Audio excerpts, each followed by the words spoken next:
All right. So, welcome back to Elevate and Examine, where we discuss topics that help leaders and creators face the challenges of life and business. And there are a lot of them. So, our topics differ from month to month. And we help, well, at least our goal is to help you thrive despite those challenges. So, as always, I'm Anthony Gaenzle. I'm the founder of E&I Creative. And I'm here with my amazing co host, Natalie Young. How are you today, Natalie? I'm doing great. I am the author of Examine This Moment blog, and I'm also a co leader with my husband in ministry at Resplendency. You're doing all kinds of good stuff out there for the world, and it's much Thank you. appreciated. Thank you so much.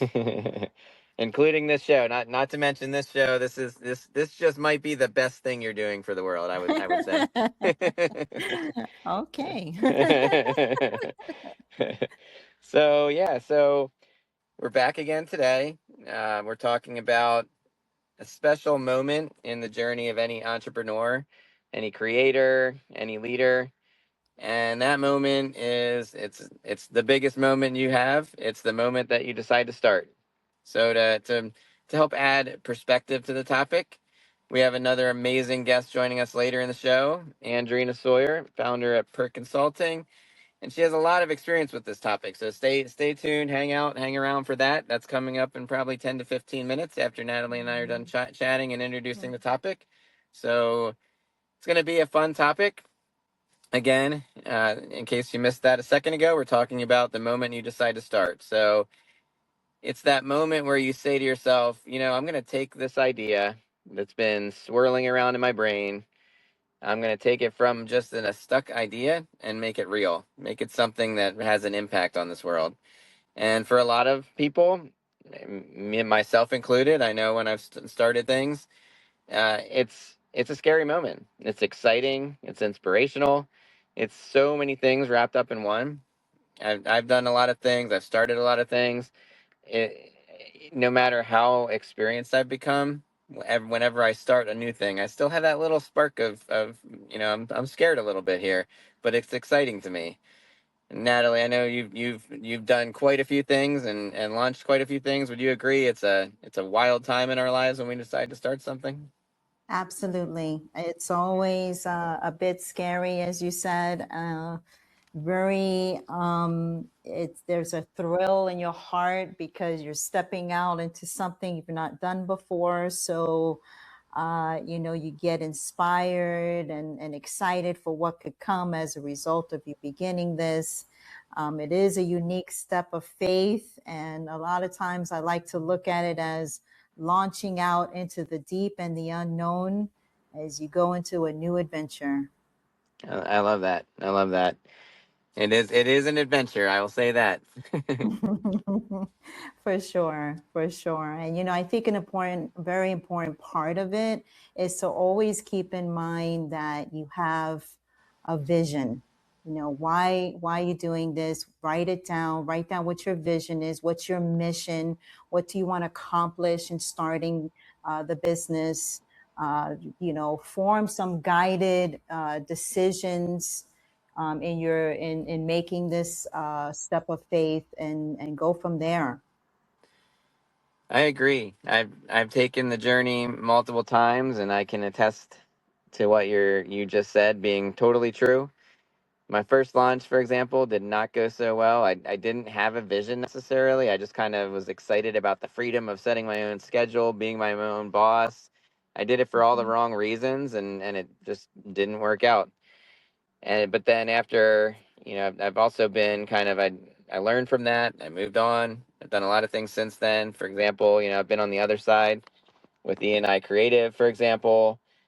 Before I launched, I took a while, probably almost a year, to determine kind of who I could help most effectively, what the brand stood for, built multiple revenue streams. I followed a vision that I had. I had faith, and it worked out, at least so far. Who knows what tomorrow will bring, but to this point, if I face another challenge tomorrow, I look forward to it because we all face challenges. Some of those challenges require a little something more to push through, and Mm-hmm. that's where a lot of Absolutely. people give up. And I'm sure you've seen this from people you talk to as well. Absolutely. I know that this really takes a lot of courage because once you start it and you are facing challenges, it's that decision to continue in it. And that will take you staying in your passion, moving forward in that passionate way of what caused you to start in the first place, and remaining courageous throughout. Being willing to make adjustments along the way. I know, even with what you and I are doing in this new space here, what we're doing. We've already talked about some changes that we might do in the future. So making unnecessary adjustments, I think, is so important. Continue to evaluate and know that there's going to be times of uncertainty, but you can do everything confidently and remain passionate in doing it by faith. 100%. So very true. And coming back around to faith, that's an absolute necessity when we start something new. There's no guarantee you're going to succeed. And if you look at stats, nearly half, and some stats show it's more than half. I'll go with nearly half of all new Mhm. businesses fail within the first 5 years, and that's Mhm. it's less than that if you look at the lower realm. But making it 1 year, 20% of businesses fail within 1 year. So I mean, you have 1 year, Mhm. 1/5 of all businesses fail within that time. That's not a long time in the grand scheme of things. Mhm. So you know, I think a lot of that I go back to I mentioned earlier about giving up too early. To our listeners, I say don't be the person that gives up. Believe in yourself. I Yes. encourage you to believe that it's all going to work out. Have a positive mindset going into it. Have that vision that Natalie you mentioned. Go big and Mhm. make things happen. Don't let that fear stop you from achieving your goals. So, Natalie, why Mhm. don't we dig into that? That fear is a big thing when it's starting out. It's a huge, Oh huge yeah. factor. What are your thoughts? Absolutely. Yes, absolutely. The fear of failure, the fear of failing, that you even, started this, and the what ifs can quickly become very overwhelming. I also think about, I just want to throw this out there, is that, you got a lot of voices around you. And if some people don't feel that you're doing well, they can just throw all kinds of negativity at you. And then so you're also facing the fear of failing while you're hearing these negative voices. You got to push past that. And it's tough. It's tough. So I'm not saying that that's easy, but if you make the mistake, if no one's supporting you, all these questions that you're dealing with, if you're battling those thoughts, you know take these as opportunities to grow in, opportunities to learn from, opportunities to say, you know what, I'm facing this, but I'm going to face this fear. And sometimes you just got to do it afraid.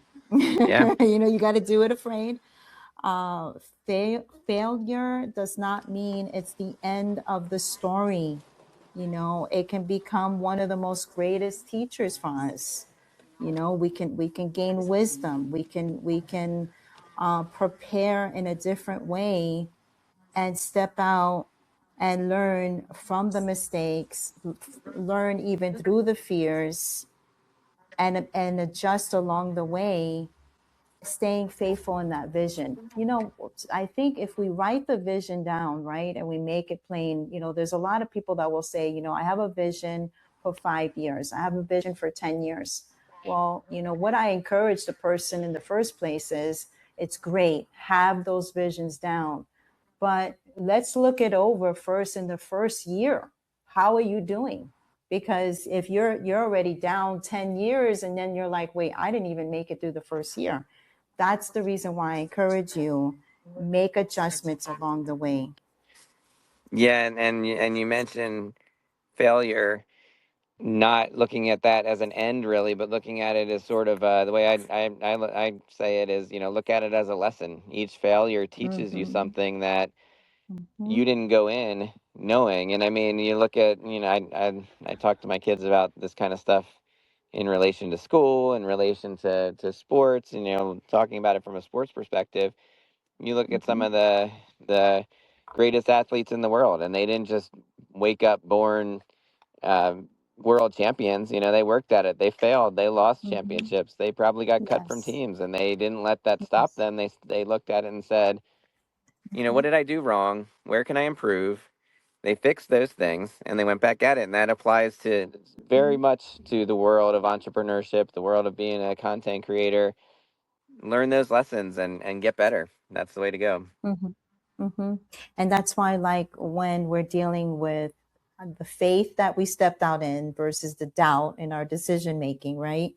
And when we're launching our business, we have to distinguish between healthy caution and fear-driven doubt, right? We have to pay attention to is this will help us see how faith is helping us to make these key decisions. You know, when we're making important decisions, there's this tension between faith and doubt, and that is something I think it's all along the way. Even with growing pains, it's going to take faith that's going to encourage us, and I'm going to say it this way: it's going to take us to trust God, to move forward with confidence and believe that He's going to guide our steps. But we have to understand, doubt, on the other hand, is going to cause us to second guess ourselves, focus on potential obstacles, like what we just we're mentioning about that fear, and remain stuck in indecision. And you don't want to get to that place. So whether we are starting a business, pursuing a new opportunity, or stepping into an unfamiliar season, we have to know we will face both. We will face the fact that we have faith to go, but we may doubt along the way. So the key is not pretending that your doubts don't exist, but it's choosing not to allow them to control your decisions. Have the faith to trust that you are going to be able to keep going ahead.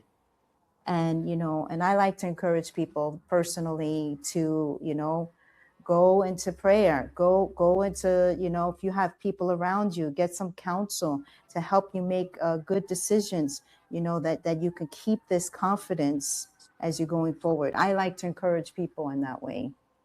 Yeah, and you know, as you say, fear, doubt, all those things, you know, faith isn't the absence of those. Faith is moving forward when those things rise up, you know, that when they become the most prevalent in your journey, when you're faced with the biggest fear, when you're faced with the most doubt, that's when faith really counts. If everything's perfect, you know, it's Mm-hmm, not really faith. It's mm-hmm, just kind of mm-hmm, skipping along, rolling along through life, rolling along through business. But true faith requires maintaining that faith when things are smooth and when things are rocky. And you nailed mm-hmm, it. It's really something that need to stay true throughout our journey. mm-hmm. Absolutely. There's a picture which I wish I can, show our audience, but there's a picture which I'm sure many have seen of a man with like this big chisel, and he's just, mining and just hitting that rock and hitting that rock, and he made it so far, and he's about to get the gold, all the everything that he's worked so hard for. But because he's so tired and he's beginning to doubt himself, he turns back and misses what's like right there in front of him. He's just about to hit it. So I think along the way, it's that it's worth our efforts. It's worth, the trial and error. It's worth making these steps of faith and learning along the way. I want to also talk about how courage is such an important trait, as we're launching out into this deep, into this new place in business. Courage is one of the most important traits that we can possess as leaders, whether it's a new business, a ministry, a project, or a venture. Every new beginning comes with uncertainty, risk, and challenges that can feel very overwhelming at times. A courageous leader is not someone who's free from fear, but someone who's going to choose to move forward despite it. Courage allows us to make difficult decisions, embrace opportunities, and remain committed to the vision, even when the outcome is not yet clear. As leaders, people often look to us for direction, confidence, and stability during seasons of change. And when we lead with courage, we inspire others to believe in the mission and move forward alongside us. While preparation and planning are essential, there comes a point when, again, we must trust God, take these steps of faith, you know, and move forward with courage as we launch. Often the greatest growth, impact, and opportunities are found on the other side of that step of faith. So, can you imagine if you didn't even start that step of faith, you could be missing so many things that are right there, like that picture I just mentioned. Yeah, I agree, and I think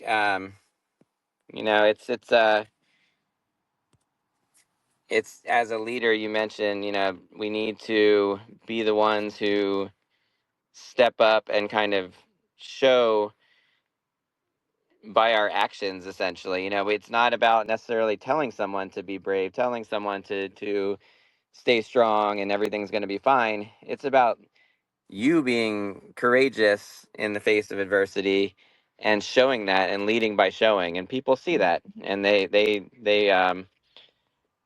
follow your lead. They really do. And I think on that note, I think this is a great time to bring in our guest speaker. I think we can gain a lot of deeper insight as we move into the next segment. So I want to introduce our guest speaker, and then Natalie, I'll hand you back the mic so you can ask Andrena some questions. But excellent conversation so far.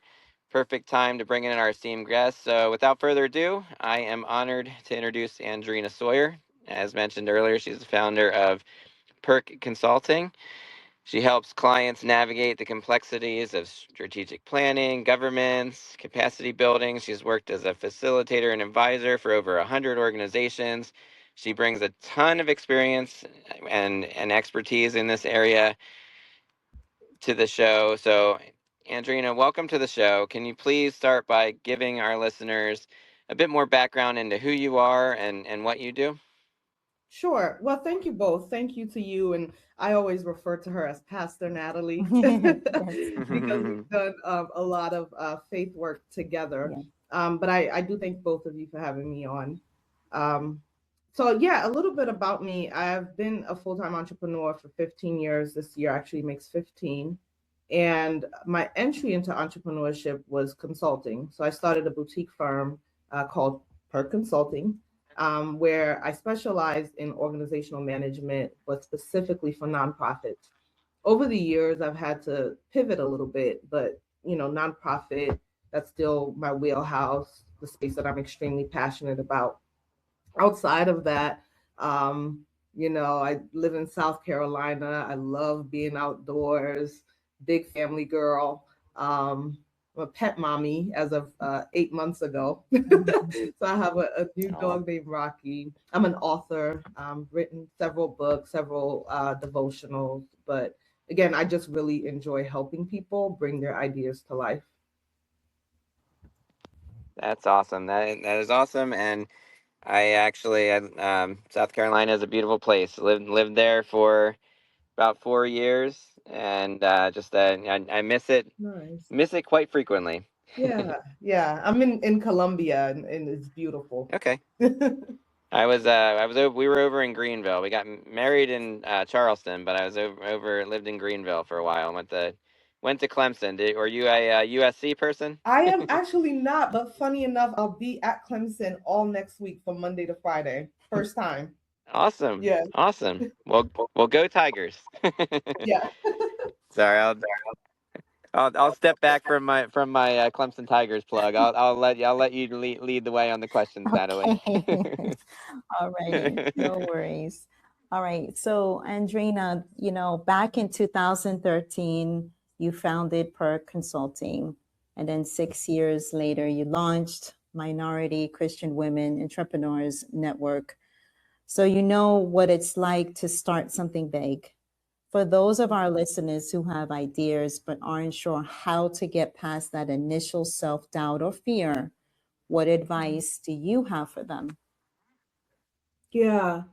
Man, there's so much that I could say to that, but I think to kind of sum it all up, what I would say to them is to address the misconception. It's just that it's a misconception, right?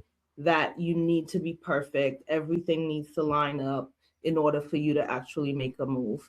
That's not the reality of how entrepreneurship works and how big ideas work. I have learned a lot through trial and error, and some of it hurt. Mhm. But what I learned from every lesson, whether good or bad, is that I was good enough to start before I knew that I was good enough to start, if that makes any sense. Mhm. Things, yeah, I love that. yeah, it doesn't have to be perfect. And Michelle Obama said something in the documentary. Didn't watch the full documentary, but I did catch this clip where she said, as first lady, she often struggled with imposter syndrome. Mhm. And I remember watching it and thinking, Mm. but you're a Harvard grad, first lady, former first lady. How could you suffer from imposter syndrome? But what I took from that was that all of us are really trying to figure it out as we go along. And sometimes we figure it out, and then there's a next level, and we feel like we have to figure it out all over again. Mhm. But we're all in, a process at some point. So, the notion that it has to be perfect, I'm not good enough, what if they don't like me? And these are all, thoughts of fear. Mhm. Address them as that and call them out. And to your point, someone who is at, to from our point of view, is at the top of the world. We'd love to be in their Yeah. position. They deal with the same thing. They're human just like us, and they're feeling the same feelings, and they might be better at hiding it. And they've risen to a really high point in life, Yeah. but they didn't get there without feeling that imposter syndrome and feeling like maybe they lucked in or stumbled into their role, but they didn't. They earned it. They worked hard to get there, and we're doing the Yep. same Mhm. thing. Yep. Absolutely. Absolutely. What I also want to ask you is when you first started Per Consulting, what was something you believed about entrepreneurship that turned out to be completely different once you were actually building the business? Yeah, it's such a good question.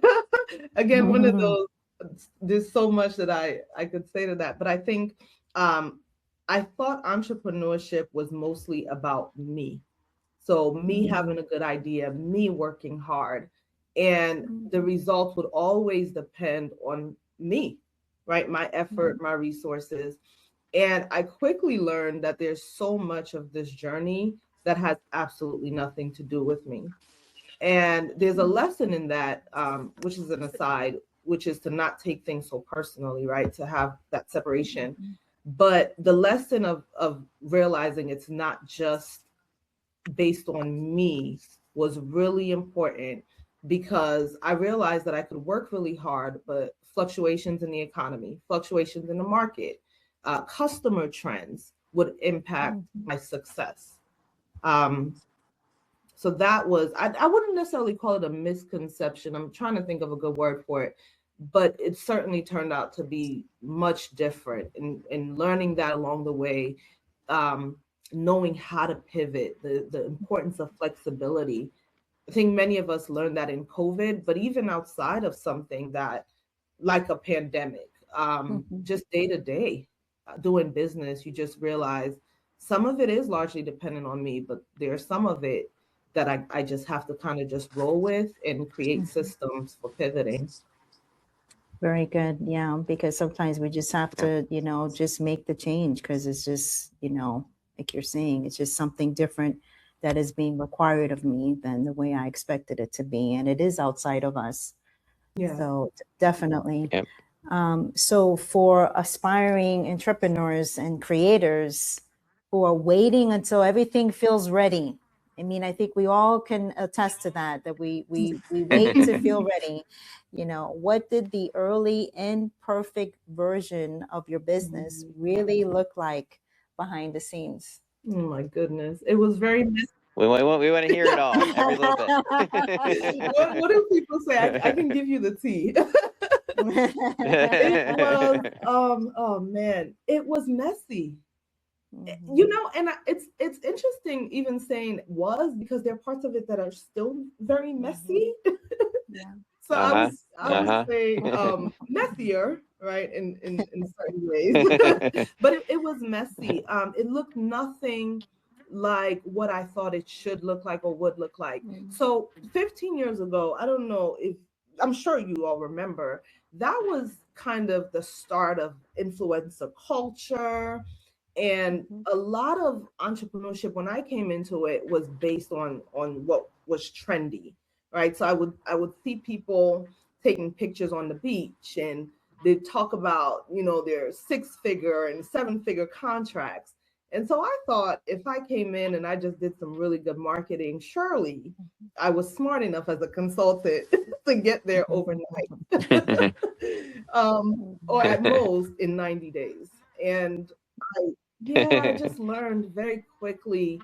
First of all, I'm wearing multiple hats, which is messy because I'm marketing for myself and I'm answering the phones for myself and I'm doing service provision. And sometimes you forget to take the hat off before you get into the next role. But looking at the data, looking at the numbers, trying to make sense of all of it, it absolutely was messy for a bit. A little bit of crying, having to learn how to ask for help. That was not an easy, that might not be the case for everyone, but that was not an easy lesson for me. But I see a lot of people who struggle with that, yeah, and I think you're definitely not alone. I know I did. yeah. So behind the scenes, those were some of the things that were going on that just made it messy. And how did you overcome the fear of failure when starting your business? And what advice would you give someone who's allowing fear to keep them from taking that first step? Yeah. You know what? Just having a harsh conversation with myself, and it sounded like this: no one cares. And it Wow. was sobering Yeah. to realize that when I compared myself with my peers, right? And that was a large part of the fear. I realized they were so consumed with their own thing. You know, they weren't half as worried about what I had going on as I thought. And when I thought about that in regards to my clients, I realized they just want me to get the job done. They could care less about me having to run to the restroom to cry before I came back into the conference. Literally, you know, 80%, I'm putting an arbitrary number to it, but people don't care nearly as much as we think they do. And so, you know, that paralysis of, you know, what will people think? Am I doing enough? Am I working hard enough? Some of those questions just added pressure. So, I mean, with that, then I'm going to ask you this. What has been one of the hardest lessons you've learned as a founder that ultimately made you a stronger business owner, leader, or creator? Yeah. In the same kind of vein, I learned that people will celebrate you when you have the vision, right? But they will not necessarily be there for the journey. Um, and that was a hard lesson. It, that was one of two hard lessons. The other hard lesson is that sometimes, no matter how hard I try, it just would not be enough. I remember being at the point of closing down my business, um, and thinking, do I get a loan? Do I apply for more grants? Do I reach out to friends and family to keep cash flow going? And everybody else is in the same boat as I was. We're looking at COVID, you know, and the resources that would usually be there, everyone is nearly depleted. And so it hurt to just realize I really gave this my all, yet there's a possibility of me losing it. So that was hurtful. And then the other one, which was the first one that I said, is that a lot of people, and it's just, I think it's just human nature, right? Love the idea of you're creating this huge, nice, beautiful idea, but they don't necessarily care about the messy parts. Yeah. Yeah. I think I really appreciate the honesty about what you just said, with the possibility of closing, you know, or stopping the very thing that you started, does not make us a failure, you know, which was maybe that beginning place of fear that we dealt with when we even started, it doesn't make us a failure. If we have to shut it all down, it's learning again. It's going back to that place of learning through it all. And I think you probably can attest to that. Yeah, absolutely. Entrepreneurship has been probably my greatest tool of refinement and personal development. And I started this work thinking, oh, this is a career choice. And you get into it and you realize, oh, I'm actually changing as a person. My values are changing, the things that triggered me are changing. So absolutely. One of the things that I've learned is I just don't build for the applause or for the response anymore. I'm at a place now where I say I build based on the vision, my commitment to obedience to my purpose, but I don't build for any of those external things anymore. That's really good. And sometimes, like you said, you may have the struggle of some of the people that you thought would be beside you, and you got to, keep pressing on when they're not there right beside you. You got to keep pushing on through that, through the purpose, right? So, on every episode, one of the things that Anthony and I always encourage and ask our guests is if you can please give us your top 5 tips for success. 5 things that someone who wants to be like you can start doing now to get where you are today. Yeah. Well, the first is, I think it's been a recurring theme in this conversation, is to start before you're ready. Because if you wait for perfection, I mean, so many things could happen between now and perfection, if perfection even ever comes. So start before you actually feel ready. The second thing is, don't be as transactional. So when I started in business, I was in the DC metro area, and I would go to all these networking events, and it would always be, so what do you do? And that's literally the lead to every conversation. And but I learned, some of the best contacts and the connections I made were just connections where we genuinely liked and appreciated each other, and then we looked out for each other in business as a result. And some of those became mentoring relationship for both me as a mentor and as a mentee. Some of those became friends, some of those became referral partners. So don't be as transactional, but be okay with just existing and building relationships. Third is be comfortable with learning. I like to say for myself and to others, none of us have really arrived. Yeah, I have a mentor that's almost 80, and he tells me all the time I'm still learning. So that, yeah, it keeps things in perspective for me. I think I'm at 4. Yeah. Yes. You can go 6, Okay. 7, 8, or you're offering tons of great Look, advice. I'm a Yeah, go talker. at 5 if you want. If you have others, drop them here. I'm a talker, so I have to, But the fourth is the data. Don't be afraid of data, and that could be financial data or customer data. I'm a language arts person. Even in school, I did not like math, and that crept up on me in business because couldn't keep up with the cash flow and having to get a budget and an organizational budget. These are skill sets that certain people have, but all of us can learn. So yeah, and then fifth is, define success for yourself. So don't feel pressured to fall victim to influence a culture or whatever it is that's in your industry that tends to set the tone. But you decide for yourself, this is my benchmark, quantify it if need be for success in this quarter or this year or this month, or even something more abstract, right? Success for me would be not having to check my email because I'm plugged into my family and taking advantage of family time. And business can wait until Monday morning. But whatever it is, just kind of define success for yourself. Excellent. Yeah.